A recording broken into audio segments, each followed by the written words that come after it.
কুমিল্লা জেলা দাউদকান্দি থানার পদুয়া ইউনিয়নে চলে এসেছি। তো এখানে কিন্তু কৃষি জমিতে ধান অনেক অধিক পরিমাণ আবাদ হয়। তো আপনাদেরকে দেখানোর চেষ্টা করতেছি, সামান্য পরিমাণ ধারণা দেওয়ার চেষ্টা করতেছি কতখানি ধান এখানে আবাদ করা হয়েছে। প্রায় 200 কানির মতো হবে ধান আবাদ করা হয়েছে। আমাদের মুন্সিগঞ্জের যেন আলুর জন্য যেমন বিখ্যাত, তেমনই এই দাউদকান্দি পদুয়া ইউনিয়নটা ধানের জন্য বিখ্যাত। খুবই অধিক পরিমাণ এখানে ধান করে থাকে। এরি ধান করে, বোরো ধান করে, কিন্তু আমন ধান করা হয় না। আমন ধানটা মূলত বর্ষাকালে লাগানো হয়।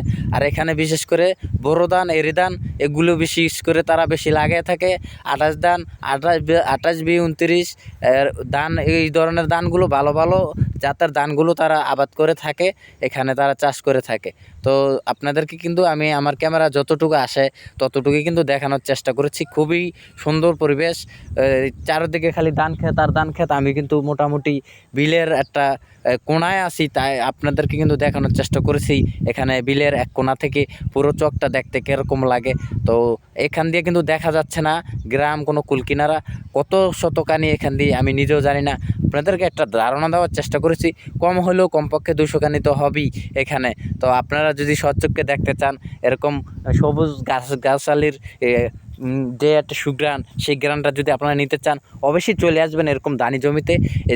এই ধানি জমিতে যদি আসেন আপনি যে একটা অক্সিজেন পাবেন প্রপারলি, একবারে অর্গানিক, এরকম ধরনের অক্সিজেন কিন্তু অন্যান্য জায়গায় পাবেন না। হয়তো অক্সিজেন আছে, কিন্তু এরকম অক্সিজেন পাবেন কি না সেটা আমার সন্দেহ লাগে।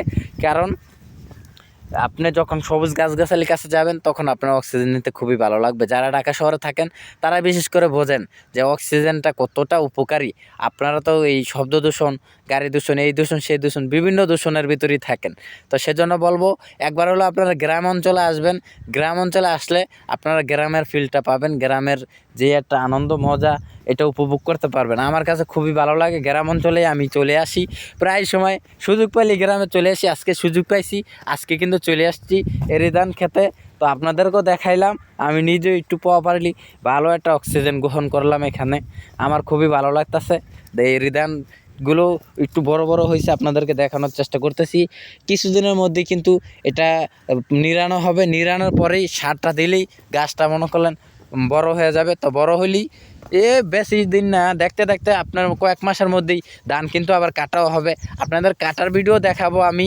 এখন ধান লাগাইছে, ধান লাগানোর পরে গাছটা কতটুকু হয়েছে ভিডিওটা দিলাম, দেখাইলাম। কিছুদিন পরে কিভাবে কাটে সেটাও দেখাবো, আর কত সুন্দর সুন্দর ধান আসলো সেটাও দেখাবো। তো ততদিন পর্যন্ত অবশ্যই যুক্ত থাকবেন আমার সাথে।